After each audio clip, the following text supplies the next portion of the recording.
i samadarjolle เพราะกระเวอีอะกำลังi samadarjolle เพราะกระเวอีเมื่อกระเวที่พระเจ้าทรงเจิมตอนนั้นพระเจ้าเจิมตีพระเจ้าเจิมแล้วย่อก็ใช่ประวัยก็เกิดนี่คือชีวิตที่ขับเคลื่อนย่อกายสลายวิต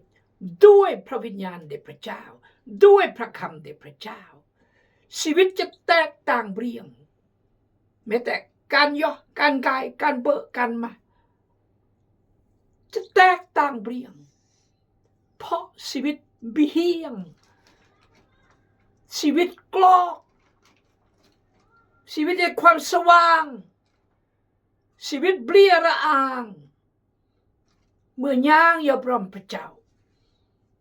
ขอพระเจ้าเมตตาครอสมาเลก่อนกมุตุสรีลดจำนวนจำคนยัดลาวไทยจีนเวียดนามอเมริกาแคนาดาฝรั่งเศสสกีเลอร์เนียมไกบุปผาเมดระวังดารายการชีวิตกีน้องอาวังชีวิตกีน้องอางอร์อาจันทรอกอันตุอันตรงอารมณ์อรวยที่จะอันอีก้าวหน้ากว่าที่อียัดอีเบอร์อีมาพี่น้องเอ๋ยขอพระเจ้าเมตตาอีกขอพระเจ้าทรงนำอีกขอบใจบอกกดแชร์กดไลค์และคอมเมนต์ขอบใจจะบอกอธิษฐานเพื่อขอบใจบอกติดตามอย่างพระคำพระเจ้าด้านหนังสือฟิลิปโปยก็นี่จิโร่แหละบท4และอีกจะต่อยอปึ้มเมย์อย่าเรื่อยๆจำเกินไม่บัดพระคำพระเจ้าต้องเดินอยู่ตลอดซ้อนอยู่ตลอดขอบคุณพระเจ้าเอาละมือกลาดอีเฮียนเราซะโอสามารถสู้กับทุกสิ่งเบื่อนโดยพระองค์ผู้ทรงสู้กำลังโอสามารถสู้กับทุกสิ่งเบื่อนเพราะพระเจ้าสู้กำลังโอแตกเบื่อนเพราะเกอสู้กำลังโอพี่น้องเอ๋ยกำลังแรงกับกำลังใจยกมือแรงกว่ากำลังใจกับกำลังแรงยกมืออีต้องการกว่าโอ้พี่น้องแม้แต่การจุการวาดการห้านการเดือแต่ถ้าน้องอากำลังใจสู้อย่าเบื่อแต่ถ้าลอยกำลังใจห่านเพราะกำลังใจได้เป็นประโยชน์กำลังใจไปได้ไกลกำลังกายหวายสุดกำลังใจไปได้ไกลกายพูดกำลังกาย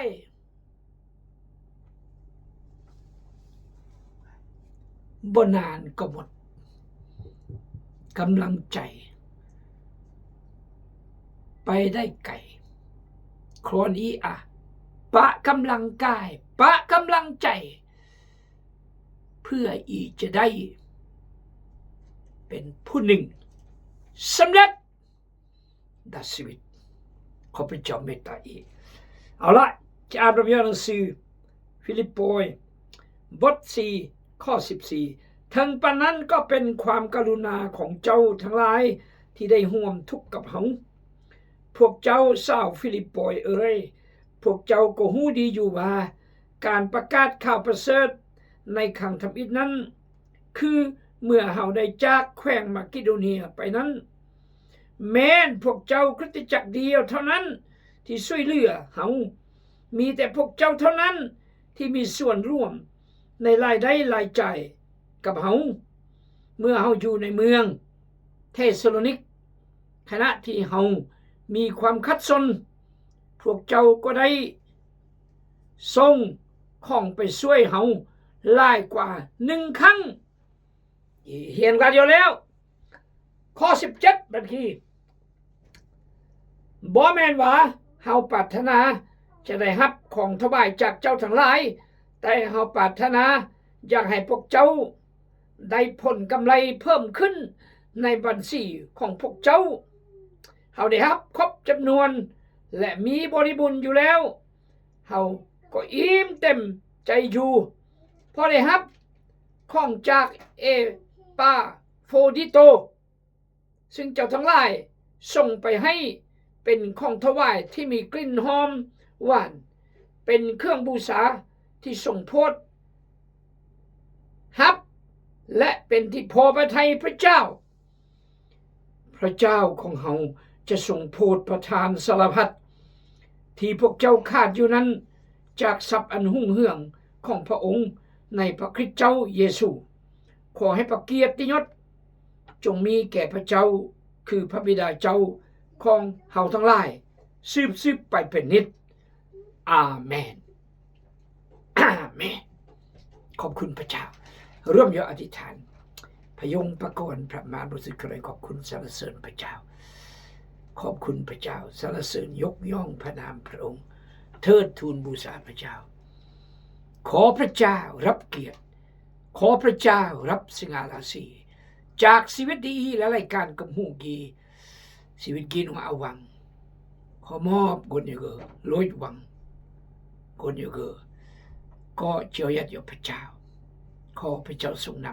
ำขอในอธิษฐานทูลครอฝาก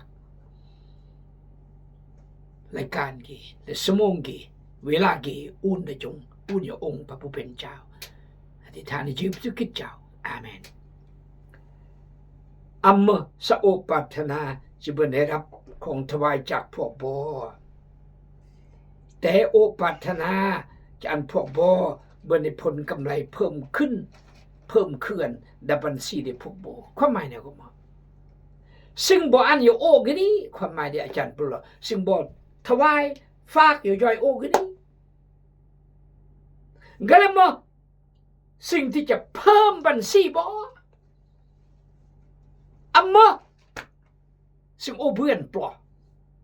บ่เพื่อนมากกว่าโอเฮาคักเริ่มคักเพราะโปรโมทในหนังสือกิจการบทสาวการอั้นความสุขมากกว่าการรับการอั้นความสุขมากกว่าการรับสำหรับอาจารย์ปรมสบุอันอุเทแล้วบอกโอ้ลุยได้แล้วก็มูลก็เลยถ้าการอาจารย์เปโตอาจารย์ปรถ้าการยองคนกี่ไหนจะมือกี่วันสันทอถวายได้บุตรอย่าบุตรเก็บยอคริสต์มาสขึ้นประชุนเวทเซนเดนเวทคีย์บอร์ด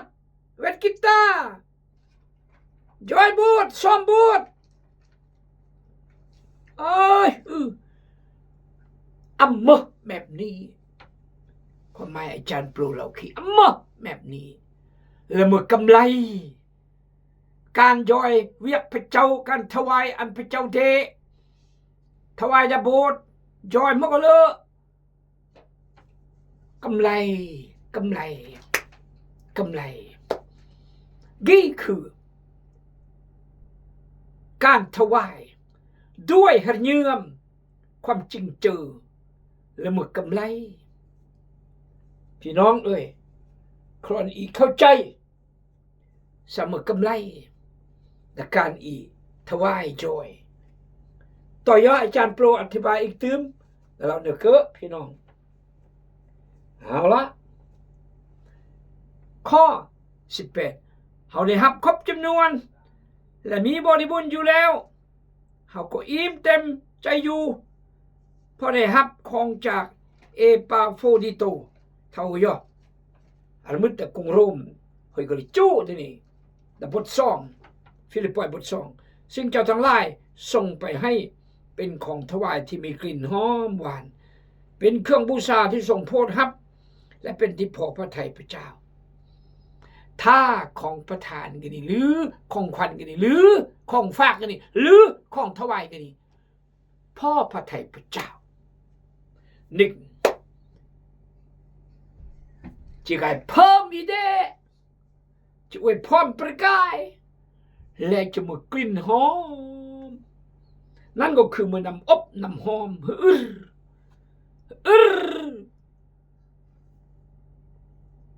มือนำอบน้ำหอมเอเมนอัลเลลูยามือนำอบน้ำหอมหนึ่งประกายอีเดมากกว่าสิ่งอันสองเมื่อนำอบน้ำหอมอันก่อนอยู่ครับและอันพระเจ้ายกซ่อนอีมอกอีอันแตงหอยก็แย่งกุยอันยกอาจารย์ปโลถวายเลยถ้าพี่น้องเตะตราเตะลำโบเพื่อนก็มุลถวายบนเลยแจ้งพี่น้องเลยถวาย5 ล้านพอเพื่อน50 ล้านพี่น้องไม่ข่าวอย่าบุญครอบครัวตะแพงอย่าบุญครอบครัวแต่เจออย่ายายถวายกระเบิล5 ล้านกุดโบด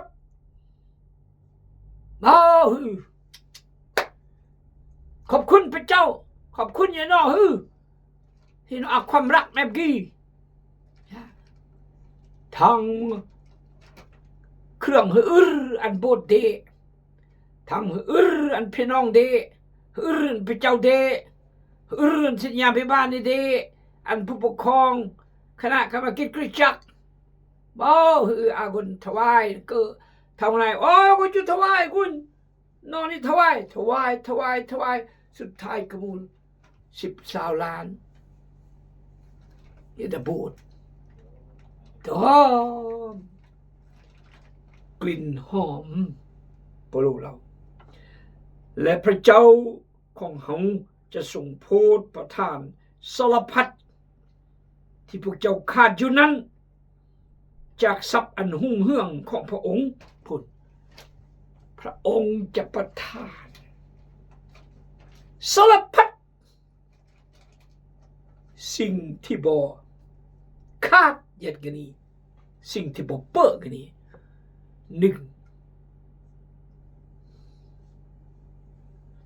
เมื่อกำไรอีเด2เมื่อกลิ่นหอม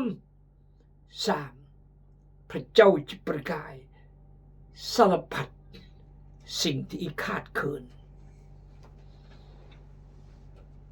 เมื่อที่อีขาดเคินจะได้ลดจะได้มากบัดอีมแตงตามพระเจ้ามอกชีวิตอีมกลิ่นหอมอันพระเจ้าเดเครื่องอื่นพระเจ้าเดเครื่องหูอันพระเจ้าเดแต่พระเจ้ามากขึ้นเยื่อมพละอันพระเจ้าเดเหมือนพระเจ้าเราอยู่อิสราเอลสิเอสยาบท1การบอยพันตัวแกะตัวแบะลำโบพละอันอุเด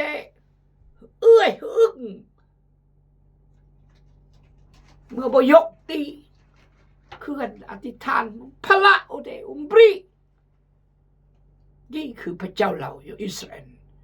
เมื่อนอเวรกันตรองเสียพระเจ้าเมื่อนอมเสื้อฟังพระเจ้าเมื่อนอ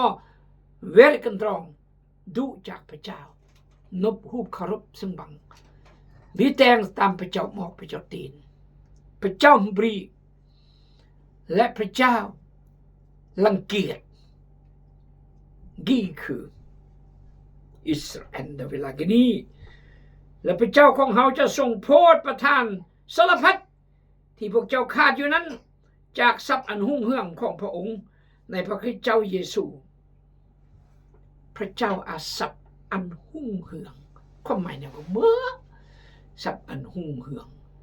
ทุกสิ่งที่เบื้องจากพระเจ้าหุ่งเหืองทุกสิ่งที่เบื้องจากพระเจ้าหุ่งเหืองเจ็บดอมเบลียระอางเมื่อย่างกับพระเจ้าสับหุ่งเหืองเบื้อนแล้วมั่นคงเบื้อนแล้วเจ็บดอมเบื้อนแล้วอสิงาลาสีเบื้อนแล้วอำลายเพราะพระเจ้าคุ้มของรักษาสับอันหุ่งเหืองยะสิกีครอนอีมุไม่กนเบื้อนได้รับสับอันหุ่งเหืองเดพระเจ้าครอนอีมุไม่กนนึกถวายจอยแล้วจิเวรกายกระโดนอุ่นอีเดแล้วซึ่งอีถวายกนีสะสมอุ่นกระโดนอุ่นแล้วก็มือเครื่องหืออันพระเจ้าเดอันผู้รับใช้พระเจ้าเดต่อยะแล้วน้องอ่ำหมดที่อีขาดเขินพระเจ้าจะอันสับอันหุ่งเหืองประกายอีเดแต่เวลาได้พระเจ้าแต่ความรักได้พระเจ้าแต่อีต้องแต่ตามพระเจ้ามองข้อสาวขอให้พระเกียรติยศจงมีแก่พระเจ้าคือพระบิดาเจ้าของเฮาทั้งหลายสืบไปเป็นนิจอาเมนครออันพระเกียรติยศจงมาได้พระเจ้า4ประการต้องอันพระเจ้าเป็นเกียรติต้องอันพระเจ้ารับเกียรติจากชีวิตอีและเมียกระบุลที่อีถวายให้ถวายด้วยน้ำใสใจจริงด้วยอาหารเยื่อมสรมอีก็จะบันได้รับ1กระดอนอุ่นอีเดสะสมอุ่นนี้แล้วประกายกลิ่นหอมแล้วสิ่งกเมออีขาดเขินพระเจ้าจะอันอีเดสับอันหุ่งเหืองเลื่อมเดพระเจ้านั่นคือมุสันติสุขเราสิ้นสมยินดีเราเจ็บเราโดมเรามวนเราสื่นและยันลบลำปากกำระปากกอนปากครอบครัวจากความมั่นคงและจะอำสุนทรูผู้เป็นก๊กจะเป็นป้ายอีจะเป็นป้ายและจะเป็นก๊กตลอดเสมอตูดเสมอตัวตั้งแต่ตูดจนตัวจะสะท้านวันไหวกับสิ่งใดสิ่งหนึ่งที่จะเกิดขึ้นกับอีขอพระเจ้าเมตตาอีนี่คือพระโลกเราขอให้พระเกียรติยศจงมีแก่พระเจ้าคือพระบิดาเจ้าของเราทั้งหลายสืบไปเป็นนิจอาเมนครอนอีแต่หัวตั้งแต่จะเด่นจะดึงจะย่างจะย่อจะเบื่อจะมาจะจะระมังจะทุกข์จะยากจะระมากเพราะตั้งแต่น้องอันพระเจ้าเป็นเกียรติเมื่อขอบใจพระเจ้าขอบคุณพระเจ้ายำเบิ่นเบ้อเบิ่นมาเบิ่นเบิ่นระมังและยำทุกข์ลำมากกับกายโจมตีบรามตำหนิพระเจ้าพ่อเจอท้อแท้ท้อถอยไปทุกข์หรือยากมากหรือน้อยหาหรือเปลือยอย่าพระเจ้ามึงจะละมาตำแต่มึงไม่จะกัดเพื่อนตำแต่อย่าพระเจ้านี่คือฉะนั้นการถวาย อันอีเข้าใจซะอีถวายระเยี่ยมกาลหลังจากอีถวายระเยี่ยมแล้วอีจึงถวายเวลาอันพระเจ้าได้หลังจากนี้ถวายเมียกมูล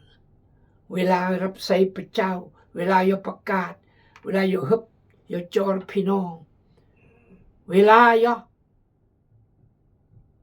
ยามพี่น้องฮันเดอร์เยอะจุดยามพี่น้องอาบันหาอันตัวเวลาต่อยเวลาอธิษฐานเวลาอ่านพระคัมภีร์เวลาโยนมัสการอันพระเจ้าเดนี่คือพระคำพระเจ้ารอดโยอีโอสมาร์ทแต่งเป็นร้อยจิ้มแนวเพราะพระเจ้าสู้กำลังโออำนวยจิตแต่มาตำแต่ยากหรือสมัยพระเจ้าสู้กำลังถ้ามาพระเจ้าสู้กำลังอีกจะตั้งมั่นคงยากถ้ามาพระเจ้าสู้กำลังอีกจะตั้งมั่นคงยั่งยืนยากเพราะชีวิตอีสามารถที่จะดึงด้วยลำแข้งลำขาได้เองเราแย่ด้วยบลุด้วยปล้องได้เองจะต้องพึ่งพระเจ้าเราไม่สามารถที่จะยืนด้วยลำขาลำแข้งเขาเองจะต้องพึ่งพระเจ้าและขอพระเจ้าทรงนำและขอพระเจ้าทำงานในชีวิตนี้และขอพระเจ้าอวยพรและขอพระเจ้าปกป้องรักษาอี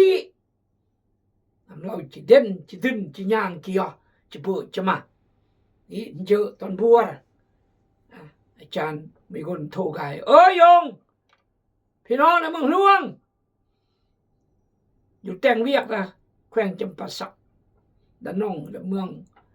และสู่แต่งเวียกกาแฟเบอร์ก็ต้องหูยิ้มแพ้อย่าหงมอมทันหานแต่นะอโมกนดาสูจิมานอารมณ์พิธีจะแต่งอารมณ์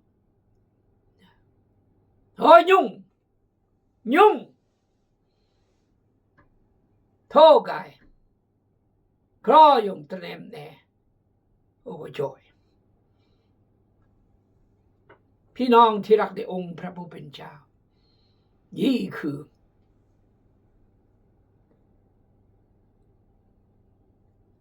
อันดับเมื่อคริสเตียนตอนนี้แต่เมืองหลวงอยู่แต่นึ่งราดไก่เนื่องพระเจ้าแล้วฉะนั้นพี่น้องคริสเตียนก็เรียกได้รับผิดชอบขอพระเจ้าอวยพรพี่น้องน้องเครื่องทำลายจุมาจันทร์ซีวอนจันทร์วิเชียนคำมันจันทร์ทองวันแล้วก็ก่อนอาวินก่อนสิพรและพี่น้องร้อยจำพลแต่คริสจักรอันบอกเข้มแข็งและสู้ต่อยจอยเลยยำหันเดยเยอะจุดสู้เดินเบื้อนยิ้มแนวเพราะพระเจ้าอันกำลังใจแต่เบื้อนยิ้มแนวเพราะพระเจ้าสู้กำลังหมดแต่เบื้อนเมื่อจะมันสิกีไม่ยี่มั้งเจอวันที่11อุลริกีวันที่12 เดือน 5ขอพระเจ้าทรงนำพานี่คือชีวิตแน่จะลายมือก็มาอย่าจ้างอย่าจึกอย่ายอมแพ้หานขอพระเจ้าเมตตาดวงวิญญาณกำราก่อนเด้โอ้พี่น้องเอ้ยความทุกข์ลำบากเด็กพี่น้องอีกแต่ละมื้อแต่ละวันขอพระเจ้าทรงนำเอาละขอพระเจ้าอวยพรบุญยอมเมตตามือต่อยยังไม่รอบบ้านรอบพระเจ้าอวยพรอาเมน